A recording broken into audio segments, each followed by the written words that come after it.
Major funding for KPBS Evening Edition has been made possible in part by Bill Howe Family of Companies, providing San Diego with plumbing, heating and air, restoration, flood and remodeling services for over 40 years.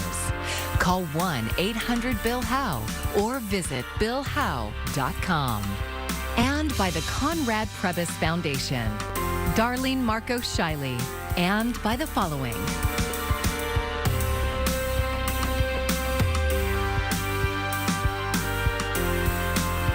And by viewers like you. Thank you.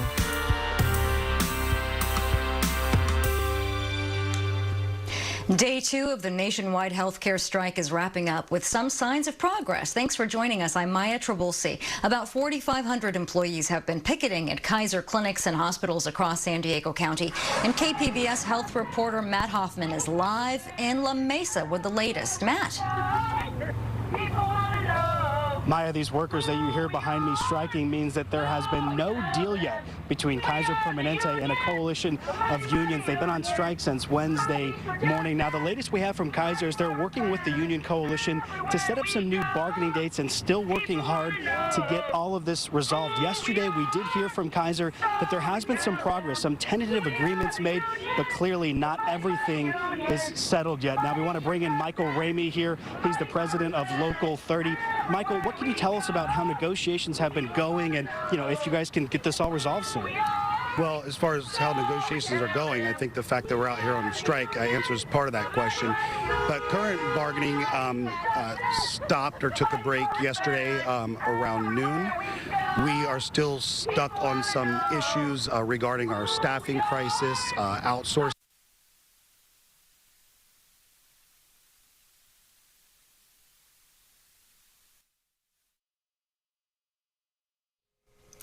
And we apologize, and it would appear that our live crew may be having some technical problems. We'll try and check in with them a little bit later in the newscast. Meanwhile, San Diego's homeless outreach programs are getting a boost from state funding. KPBS reporter Melissa May has the details. And then here, please. Sorry. Assemblymember Brian Mainshine secured $750,000 of the state's budget to expand the San Diego Housing Commission's multidisciplinary outreach program. It's tough work. The results are not going to be immediate, but we're going to get the funding out quickly because the plan is in place, and this money can be used across a spectrum of homeless people. San Diego Mayor Todd Gloria says there are currently over 50 outreach workers who go out into the community to help unsheltered residents. Housing ends homelessness, but getting folks into housing is not possible without talented outreach workers who go out and actually make contact with individuals and help get them into care, help them to address the underlying causes of their homelessness and get them housed permanently. We meet them where they're at, so what they feel they need at the time is what we aim to connect them to. Erica Metter is PATH's Associate Director for Outreach Services and describes how this funding will be used. It'll allow us to add more staff members to our team that we currently have, and we'll be able to connect our population and the clients that we serve to services like behavioral health, housing, medical needs, direct care, substance use services. Assemblymember Mainshine says this funding will produce results and valuable data. We got this number of homeless people off the streets. We got this number of homeless people into housing. We got this number of homeless people into services. And when you can show those results, I think it helps make a more effective argument to get more funding. The secured funds support the Community Action Plan on Homelessness for the City of San Diego. Melissa May, KPBS News. An idea to house homeless individuals on military land received some bad news this week from the commander of the Marine Corps Air Station Miramar. KPBS military reporter Andrew Dyer has more. In a letter Monday to San Diego Mayor Todd Gloria, Colonel Thomas Bedell wrote that the eastern side of the base is not a suitable location for a proposed homeless camp. Since January, a pair of San Diego businessmen have pushed for the development of Sunbreak Ranch, a concept that would house homeless people and connect them with aid programs. The plan has earned support from local NBA legend Bill Walton, who's been critical of the mayor on the issue of homelessness, as well as several civic and business organizations. Yeah, my name is George Mullen, and I'm a co-founder of Sunbreak Ranch. Businessman George Mullen says the concept for the ranch was born of frustration with what he says is the failure of the city to enforce laws, such as the public camping ban passed this summer. So the concept is, If we provide a Sunbreak Ranch that's a clean, healthy, safe, secure place for everyone at all times, where there's a bed for everyone at all times, then we can turn to the rule of law on all of our streets, canyons, and public parks and enforce what have been on the book, laws that have been on the books for 100 years. There's no change here. Advocates for the ranch say the base is ideal for their concept because of its central location, but the eastern portion of Miramar lies under the approach path to the air station, Bedell wrote in his memo, and is the site of 4 plane crashes over the last 20 years. It's also home to gun ranges and unexploded ordnance dating back to World War II when the site was used as a live fire range. He also cites the sensitive environmental habitat, which is home to endangered plants and animals. Mullins says there's precedent for federal land use in response to crisis and compares the ranch concept to those run by FEMA after natural disasters. People dying all over our streets. And so this is a concept to triage everyone, get them off the streets, canyons, and public parks into a place where they can be diagnosed and directed to where is going to best help them. Mullins skeptical of the Marine Corps' claims and said in an emailed statement the base commander is not at the top of the chain of command. If the base doesn't work out, he says the ranch concept isn't site-specific, and they're also looking at a location in Otay Mesa. Andrew Dyer, KPBS News. The DMV office in Hillcrest sits on 3 acres of state-owned land in one of the city's most walkable neighborhoods. At more than 60 years old, it's in desperate need of an update, and there have long been calls to include affordable housing in the plan to redevelop it. KPBS Metro reporter Andrew Bowen brings us the latest on what little progress has been made and how that's frustrating both residents and those who have been priced out of the neighborhood. So you can see we have a lovely car dealership here. It's one of probably at least 5 or 6 in this stretch of 3 blocks. Jeevan Kohli is showing me around his neighborhood of Grantville. We've got some fast food right there, some unmarked buildings that I still don't know what they contain. He landed here 8 years ago as a graduate student. This is the neighborhood he could afford, but he's not in love with it. It's not particularly hip around here. There's not a lot to do. And I'd really like to be able to walk to interesting places rather than getting in my car and driving there. And so Hillcrest has a lot of great restaurants, cafes. Hillcrest is also close to Balboa Park, where Kohli likes to go running. And it's the heart of San Diego's LGBTQ community. For people who have queer identity, I think being in a space that feels so openly welcoming and accepting really can change your quality of life. Kohli isn't living off a graduate student stipend anymore. He's a full-time researcher in the UCSD Neurosciences Department, but Hillcrest is still out of reach. Yeah, you know, I've kept my eye on kind of the prices on the apartments around there, and it's really only gotten worse. DMV property is probably one of the finest sites possible for affordable housing, not just in Hillcrest, but in the city. Stephen Russell is executive director of the San Diego Housing Federation and a resident of Hillcrest. We meet at the 63-year-old Hillcrest DMV. The building isn't very big, but the property is just about 3 acres, mostly a surface parking lot with crumbling asphalt. I think they've given up on it. They've intended to replace this facility for so long that they're not even doing basic upkeep anymore. Russell says the property is surrounded by dense housing, and the neighborhood needs more of it for all income levels. You know, folks who are getting the high-paid jobs in the tech sector, who want all the lifestyle qualities that Hillcrest brings, are willing to pay even if the apartment is perhaps an older, functionally obsolete building.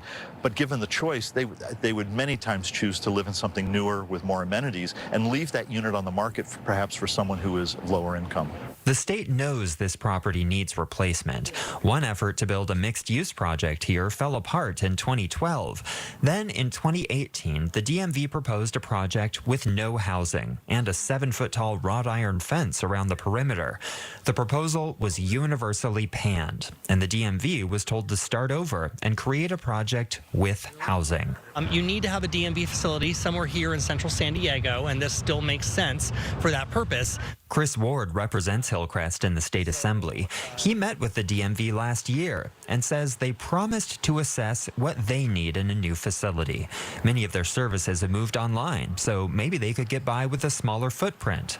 But he checked in last month, and that assessment is still in the works. And I just don't feel like a lot has been done over the last year, certainly not to my satisfaction. So I do intend to up my levels of communication and really press this. And if this comes in the form of legislation that needs to be introduced in January when I get back to Sacramento, so be it. I hope that we're not going to wait another 5 or 10 years to see the right program for this site eventually move forward. But I'm here in my time as the state assembly member for this district to be able to help support the evolution of this site and certainly be something that's more multi-purpose in nature. And I had always kind of hoped that I could eventually make my way over to somewhere like Hillcrest. Jeevan Kohli says he hopes the state government can just cut through the bureaucracy and get it done. You know, people in San Diego need affordable housing. People outside of San Diego who would like to live here need affordable housing. And so having that space and just kind of sitting on that is a really unfortunate missed opportunity. And it would be nice if we could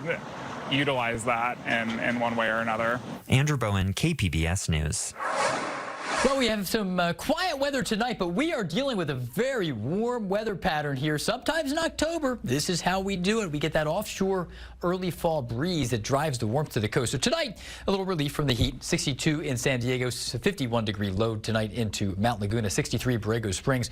But overall, very few clouds out there, and we're going to be dealing with dryness here, so that offshore wind's going to drive the bus, taking temperatures up. We'll talk about how long this sticks around with our full forecast. And we're checking back in on our top story, day 2 of the Kaiser healthcare worker strike. And KPBS health reporter Matt Hoffman is live in La Mesa with more. Matt? Yeah, Maya, earlier we were telling you about how there have been some tentative agreements, Kaiser says, but obviously these sides are not fully coming together in agreement. Now we want to bring back in Michael Ramey. He's the president of Local 30. So Michael, again, can you tell us how have these negotiations been going and, you know, to kind of get these resolved? Well, you know, to answer part of that question, we can see that how the negotiations are going. We wouldn't be out here doing this right now. But we are still willing to talk with and bargain with Kaiser in good faith. Currently, as of yesterday at noon, talks have broke off, and I am hopeful that soon we will get scheduled another bargaining session. And are there any sticking points in this, or what are your priorities here for you all? Well, right now, some of our biggest issues are our staffing crisis, outsourcing, and just providing the wages that are necessary to recruit and retain quality employees. And so this is day 2 of the strike. Obviously, you guys could be out here until Saturday at 6 a.m. or striking until Saturday at 6 a.m. Are you confident that you guys can reach a deal before then that membership would accept? Well, I don't know that I'm confident to reach a deal before then, but I am very hopeful that sooner rather than later, Kaiser will come to the table, take these negotiations seriously, and we can come to an agreement that's good for everyone, and most importantly, is good enough for our patients so we can provide them with the quality care that they deserve. Michael Ramey, we appreciate your time here today. So obviously, you know, like you said, that they walked away from the official bargaining table, but we hear that talks are still going on back and forth. Kaiser says that they hit a commitment to hire 10,000 workers by the end of this year early. They say that they hit that yesterday, but obviously the sides are still apart on some issues, and barring any agreement before Saturday at 6 a.m., the union will be back out here tomorrow unless a deal is reached before then. Matt Hoffman, KPBS News. San Diego and the region's investor-owned utility are celebrating the first year of a program designed to get rooftop solar into the hands of those who can benefit the most. KPBS environment reporter Eric Anderson has details. San Diego Gas and Electric says shareholders are donating $1 million a year to install photovoltaic panels on homes in some of the city's under-resourced neighborhoods. Thus far, a lot of the benefits of solar, which are incredible and have a huge, huge impact on the families who can afford it, have been reserved for families who can afford it, people with more money. And that's not right. That's not just. And we can do better than that. Minus 0.86 kilowatt hours. I use this for meeting the energy in the homes. The program is part of the utility's $80 million franchise franchise agreement with the city. That deal gives SDG&E exclusive use of the city's right-of-way to deliver gas and electric service. The solar program and another $20 million grant for climate equity programs helped win council support. But critics say the utility makes more than $1 million a day from that franchise agreement. We continue to be disheartened that SDG&E uses this program for greenwashing. Despite their talking points, we believe that their actions time and time again show that they don't prioritize equity or rooftop solar. Nevertheless, utility officials are hailing the 36 solar installations they've completed in the past year, and they encourage people to find out more at the Center for Sustainable Energy website. Every home is different, and so we don't want anybody to assume that solar isn't going to work for them. We really want to make the process smooth. If you want more information, to be able to have a one-stop shop for how to connect with someone who can help you get more information. And the hope is that in 9 years, there will be up to 300 of these systems installed. Eric Anderson, KPBS News. I'm Amna Nawaz. Tonight on the NewsHour, how the fight for the speakership in the U.S. House is putting Ukraine funding at risk. That's coming up at 7 after Evening Edition on KPBS. A memorial service for the late Senator Dianne Feinstein was held at San Francisco City Hall today, and that's where she's been lying in state with hundreds of people lining up to pay their respects. Feinstein was the first female mayor of San Francisco before later serving in the U.S. Senate for more than 30 years. Vice President Kamala Harris was among those who spoke about Feinstein's trailblazing legacy. The women of America have come a long way. Our country has come a long way, and you helped move the ball forward, and our nation salutes you, Dianne. Senate Majority Leader Chuck Schumer and former House Speaker Nancy Pelosi also spoke at her memorial. President Biden delivered remarks by video. As the crisis at the U.S.-Mexico border overwhelms shelters and cities, the Biden administration is waiving dozens of federal laws to allow additional border wall construction in South Texas. Mike Valerio has the latest. Hundreds of migrants caught on camera rushing past Mexican authorities with their goal in their sights, American soil in El Paso, Texas. As long as the United States continues to open the doors of its border and exceptionally allow passage to some groups, families, minors, vulnerable people, it is a call for more migrants to come. Days after Texas Governor Greg Abbott ramped up his migrant busing operation, New York City officials say they are recording significant increases in the number of migrants arriving. The mayor is on a 4-day trip to Latin America, where he's expected to try to dissuade migrants from coming. We want to make sure that we have a great level of transparency of the challenges that we are facing so that people can manage their expectations. With busloads of migrants arriving in Chicago, the mayor says he'll be making a trip to the border to witness the crisis firsthand. The failure of federal policies is now impacting the people of Chicago in a very dramatic way. Citing, quote, high illegal entry, the Biden administration will waive 26 laws to build additional border barriers in the Rio Grande Valley. The border wall, the money was appropriated for the border wall. I tried to get them to reappropriate, to redirect that money. They didn't, they wouldn't. And in the meantime, there's nothing under the law other than they have to use the money for what it was appropriated. I can't stop that. Do you believe the border wall works? No. Mike Valerio, KPBS News. Mexico's president says the construction of a new border wall is a regression that won't resolve the immigration problem. He said that Joe Biden will always have his support and noted that he is the only U.S. president who, until now, hasn't built a section of the border wall. It's National Depression Screening Day, and new research is shining a light on the importance of diagnosing this mental health condition and how effective screening can help identify those at risk of suicide. Mandy Gaither has a look at the study and how it could change how doctors look at suicide prevention.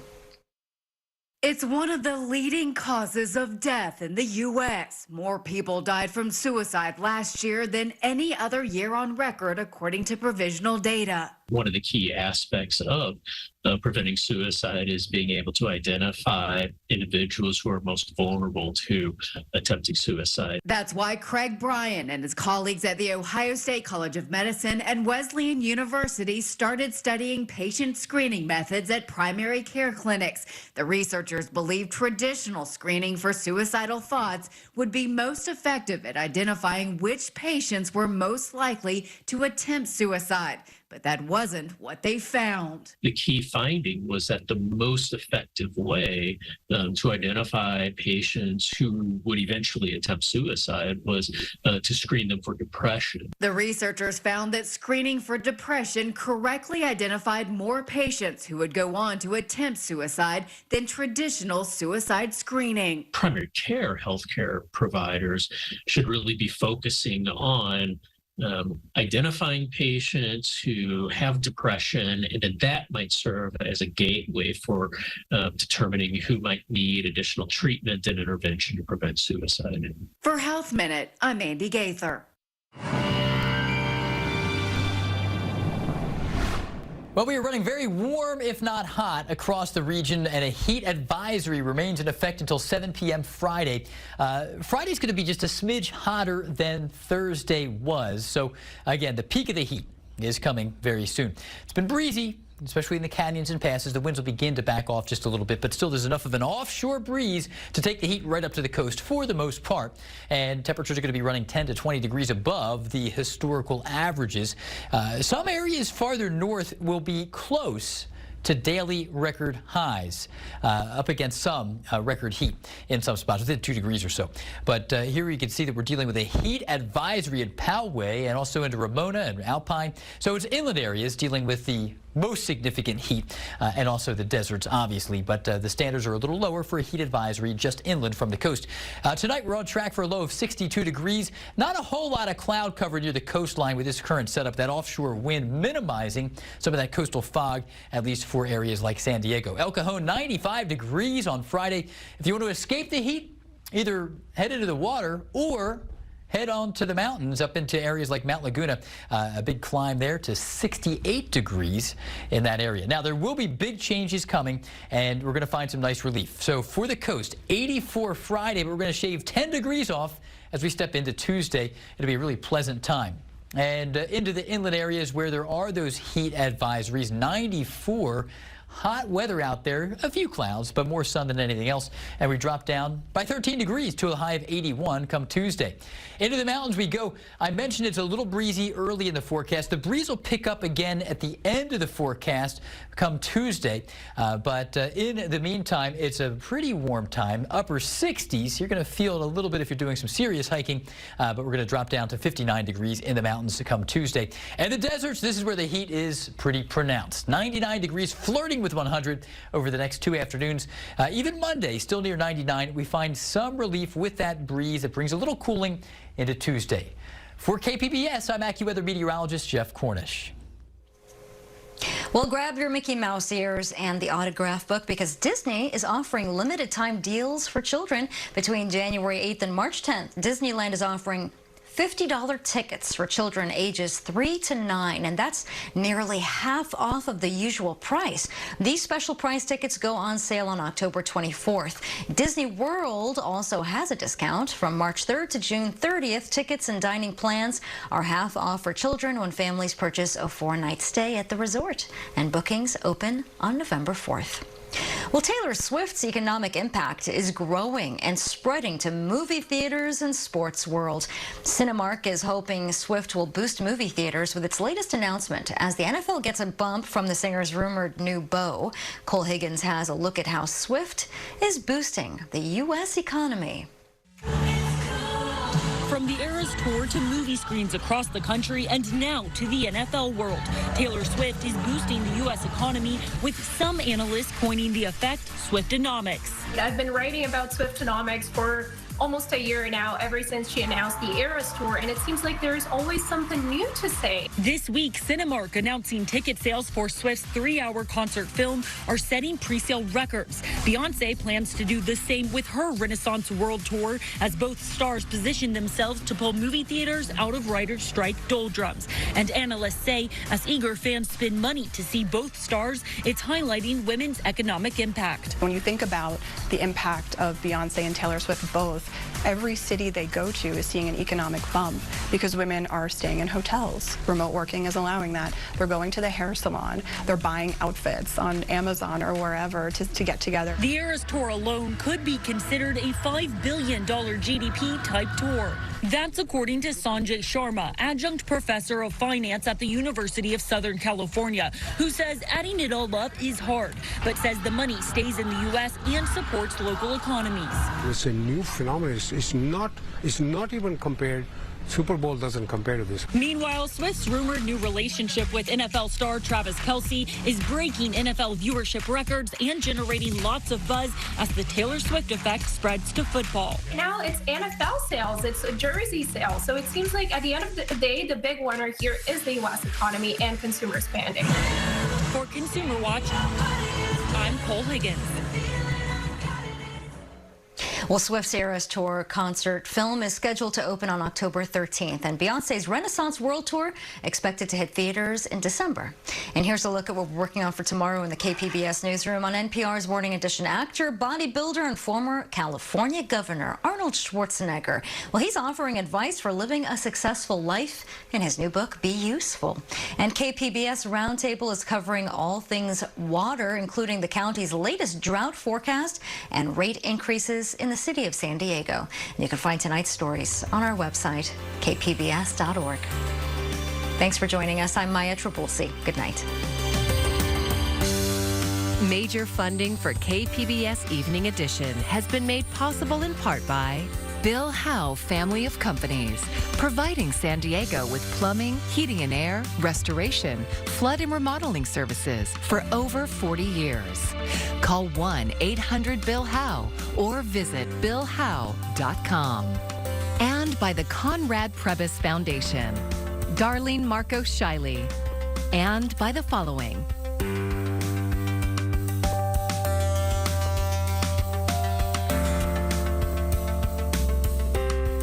By viewers like you.